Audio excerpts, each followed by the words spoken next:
Hey, NFL, is this taunting? Is this taunting, you dirty sons of... Welcome back to Odd Man Sports on the game day, brought to you by DraftKings. I'm your host, Brandon Perna. I'm also the host of That's Good Sports right here on YouTube. So please take a moment to rate and subscribe. Not only because you don't want to miss an episode, but because it also gives me more leverage in my next negotiation with the game day. I'm asking for Skip Bayless money. On today's show, I will dive into the taunting rule everyone is complaining about. I'll remind you of the Lamar streak no one is talking about, and I'll tell you the real story behind a recent NFL story that has been presented as fact, but is actually total fiction.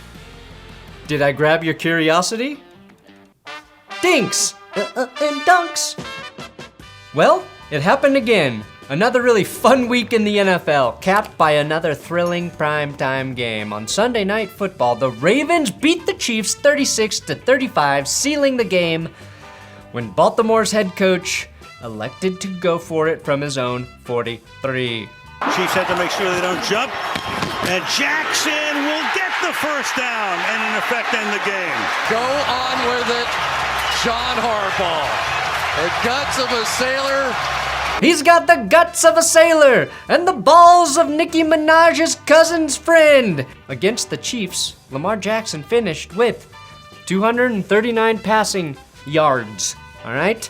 That means he's now thrown for less than 250 yards in 18 straight games, the third longest streak in the NFL since 2000. And in the same game, Lamar ran his personal streak to 5 games of not sprinting off the field mid-game to take a dump. Still a ways to go before he closes in on that record. In Houston, it appears Texans quarterback Tyrod Taylor will be out multiple weeks with a hamstring injury he suffered against the Browns. According to head coach David Culley, the treatment for Taylor's injury includes rest, stretching, intermittent icing and heat, and absolutely, positively, no massage. Now, the NFL Players Association has recommended that troubled wide receiver Josh Gordon, having completed his NFL monitored treatment program, be reinstated into the league, sources told ESPN's Adam Schefter. Gordon has been suspended by the NFL 6 times for substance abuse violations, but on Schefter's podcast, he explained why this recovery would be different, saying he finally had a good support system, including Johnny Manziel. Am I the only one who's not so sure about this plan? Josh Gordon having Johnny Manziel as part of his recovery support system is kind of like a recovering substance abuser having Johnny Manziel as part of their recovery support system. But what do I know? In other NFL news, for the first time ever, according to StubHub, the Las Vegas Raiders are the most in-demand team in the league when it comes to tickets. This is apparently due to the large number of Oakland Raider fans making trips to Sin City to watch their team play, which is great news for the casinos, while less great for Oakland TSA screeners. Sir, I'm afraid we don't allow pole axes in your carry-on. Also, you're gonna need 3 tickets if all of you are planning to fly today.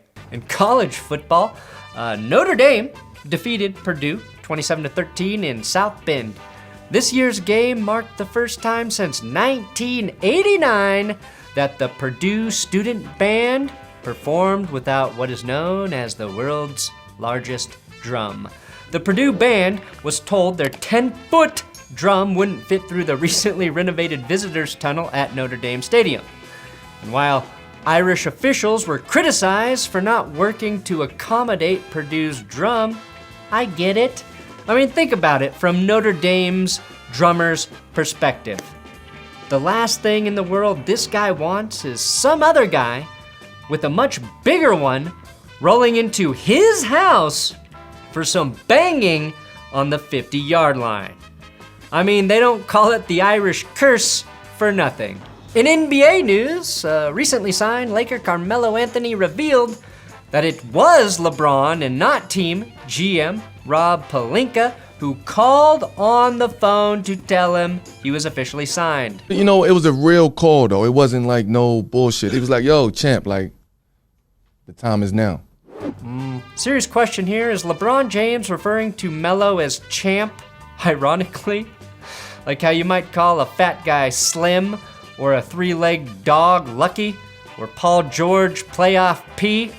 Speaking of Paul George, the Clippers forward took part in the recent groundbreaking ceremony for the Clippers' new arena last week. 4, 3, 2,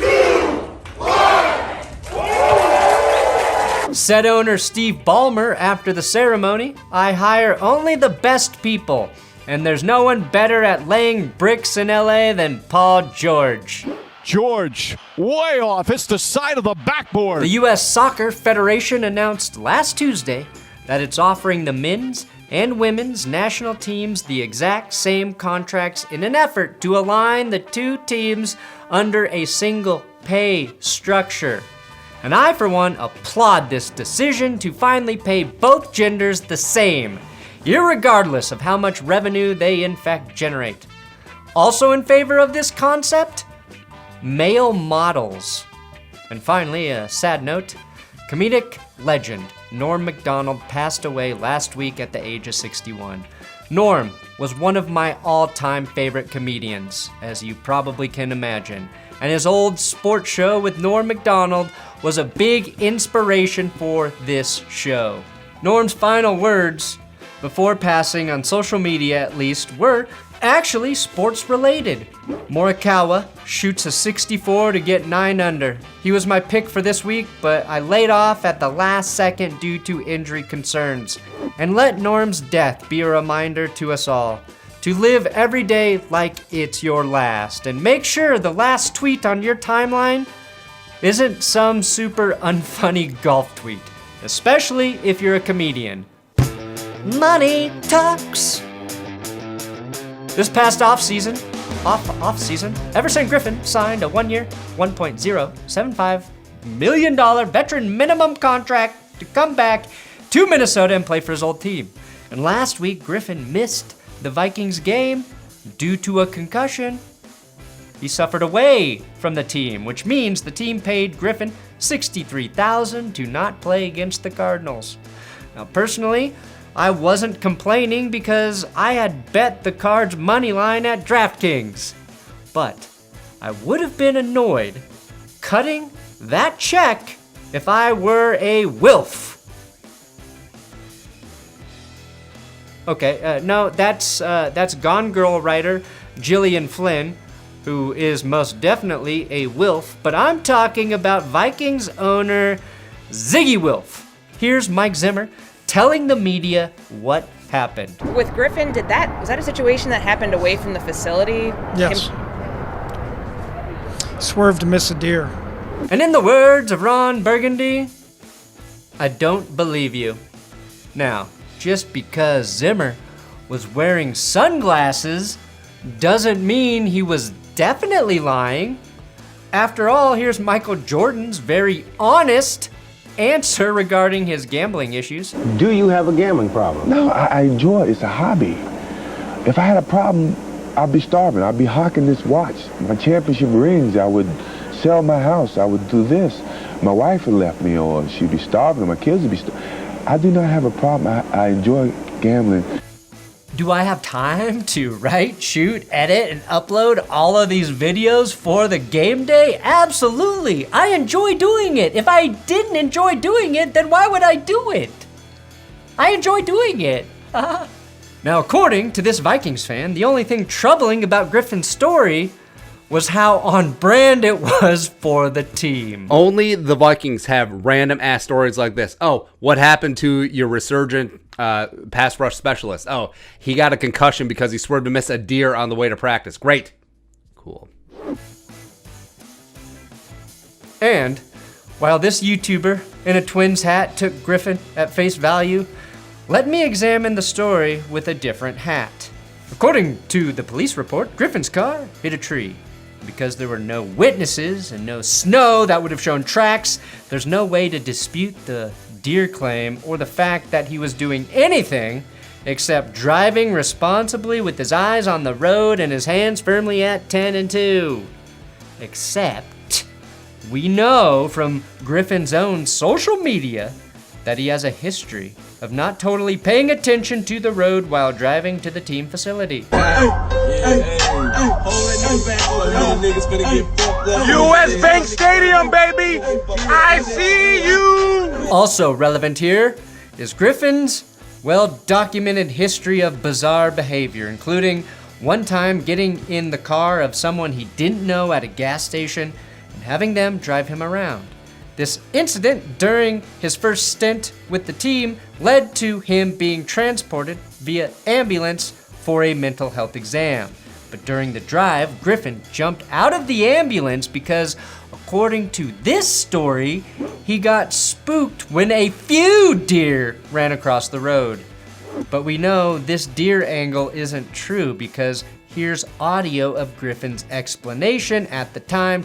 I jumped out because I thought I was scared for my life. He was digging in his pocket, pulling out something. He was digging in his pocket, pulling out something, and I called him.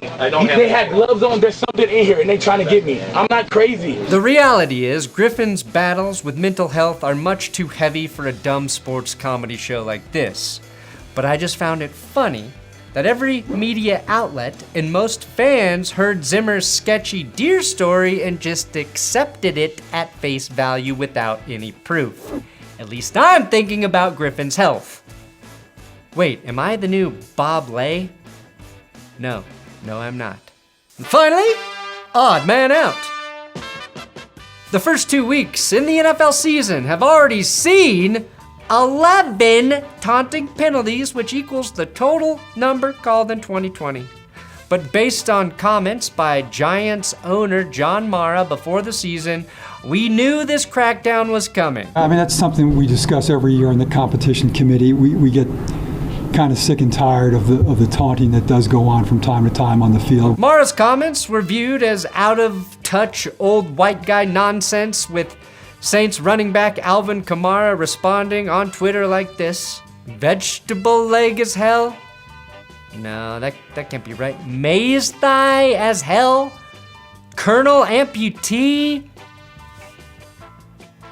Oh, right. Corny as hell. Corny as hell, because there's nothing corny about spelling out your response with emojis. So how did we get here?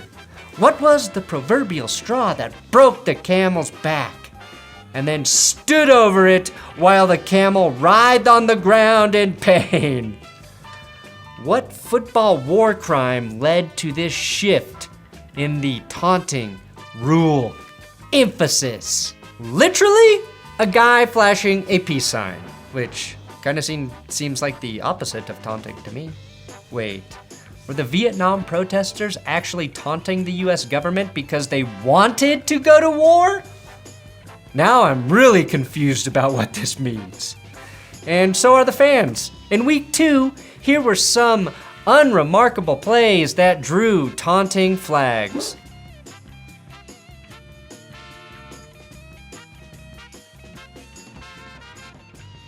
The overcorrection got so bad that Bills running back Zach Moss got flagged for a touchdown celebration in which he pointed to the sky a day after attending the funeral of his mother's sister.